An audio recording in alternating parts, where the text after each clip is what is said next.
Oh, wait a minute, you're not going to get that close. So where are we? We are waiting to get on our boat ride to Apostle Islands. That's right. Look who's here.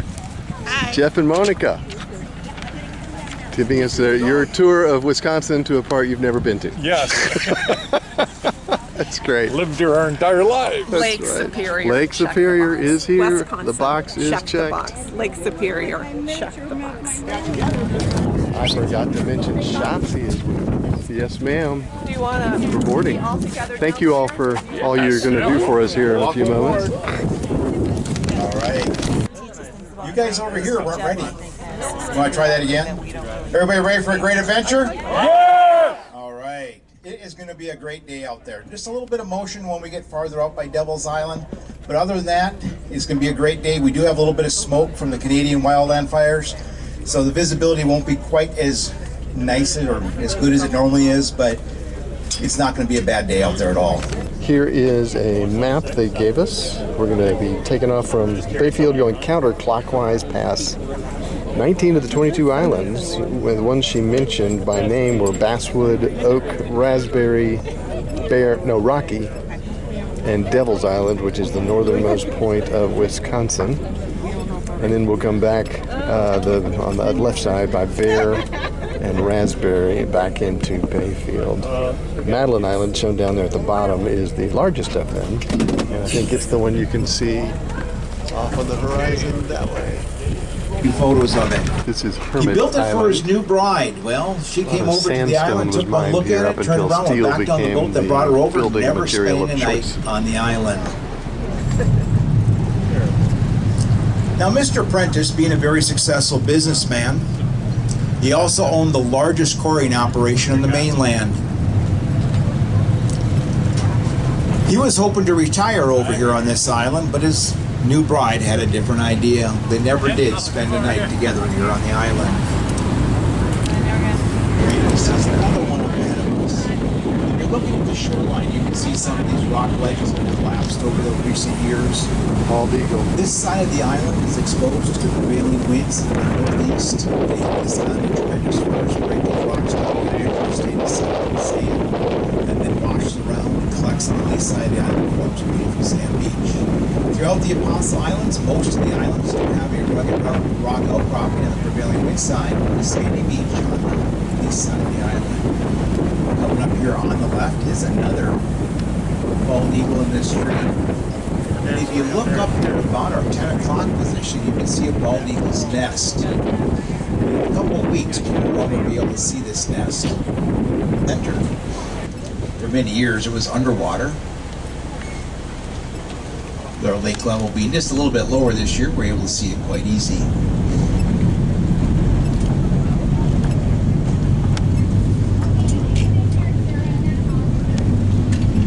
For those on the right-hand side, as we make this turn here, here is Stockton Island directly to your right.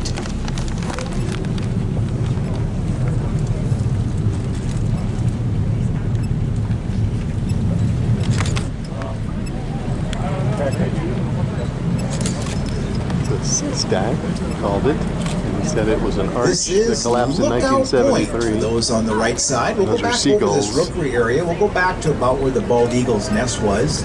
Get a chance to see the shoreline and maybe the bald eagles from the right side of the boat, top of the nest, looking out at us. Right now at about 2 o'clock is a adult bald eagle. If you look about 1 o'clock straight ahead of us is the other adult bald eagle. It's kind of hard to tell when they're that far apart which one is the male or the female. This is Manitou Island, which I think we'll talk about later because we'll this is see where some a of the fish bigger camp trap nets and was, where such. fishermen would live out here, catch So now fish, this camp we're just coming turn them up into to the now. boats as they came in to take them You see, there's a brand new dock here. They built that last year. This was actually closed to visitors, so we could get a new dock out here. The dock is for if you have your own boat.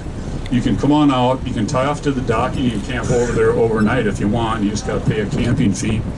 And usually there's a volunteer here that stays here all summer, and he would guide you around and kind of show you the place, kind of like what I'm going to tell you about. He's not here yet. Caves of Devil's Island. They grow larger and larger over time. Formed because waves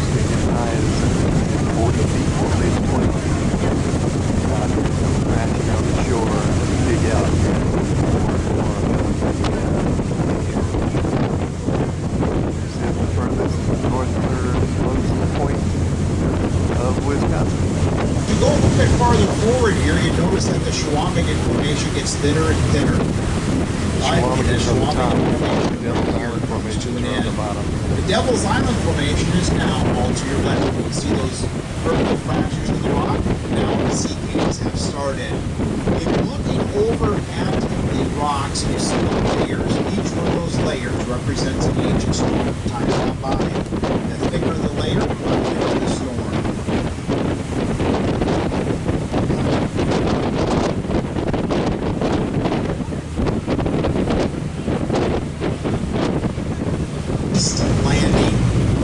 East Landing is not a place that you want to leave a boat unattended. But a lot of boaters will come in, drop off their people or supplies, and then pull away. It's also the location where the President of the United States back in 1928 came out here and had lunch. Who was the President in 1928? Anybody know? Coolidge. Coolidge. Calvin Coolidge. Very good.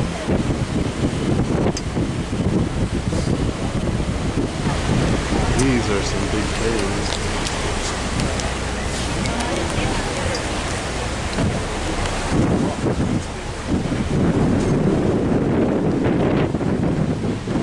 Suddenly there's a nice house.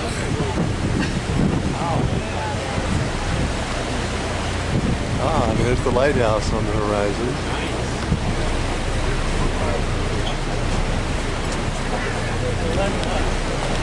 Crazy formations.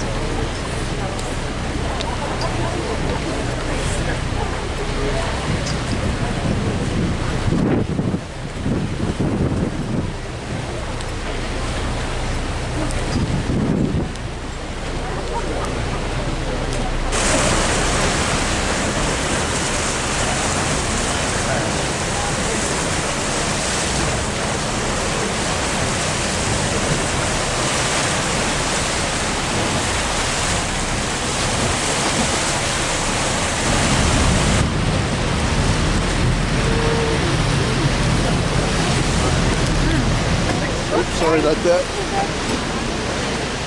I thought I was going for the handrail.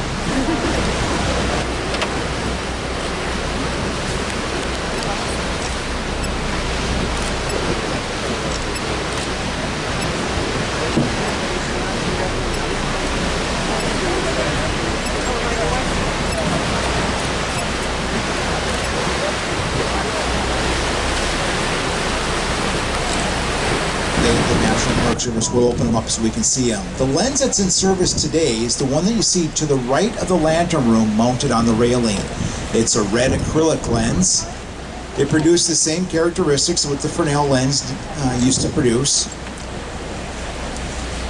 Devil's Island Lighthouse is the only lighthouse in the Apostle Islands that has a Fresnel lens still in the lantern room, and it's the only lighthouse that has a red beacon. All of the other lighthouses have a white beacon, with exception of the two lighthouses on Long Island. They have a green beacon. I hear some of you laughing. You don't think I graduated, I know. But I did. I was actually signed up to go into the military, and as I was waiting to go into the military, I wanted something fun to do for my last summer at home. So what I did is I became a volunteer for the National Park Service. As a volunteer for the National Park Service, I had an opportunity to live on Devil's Island, Outer Island, and Michigan Island here at the lighthouses.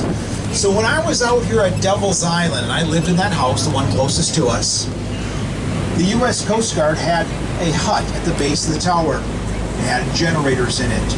There was one generator online 24 hours a day. They were going through about 3,000 gallons of diesel fuel per year. You see the green fuel tanks at the base of the tower. Today, those have all been drained. That acrylic lens that's mounted on the railing up there next to the lantern room runs off a battery bank that's charged by solar energy. 100% of everything on this island now runs off of solar power. Right there to your left-hand side right now. Probably by tomorrow. By the rock is the last piece of ice. It will probably be gone by tomorrow. All right, everybody ready to head to Raspberry? On to Raspberry Island. Here we go. Goodbye, Devil's Island.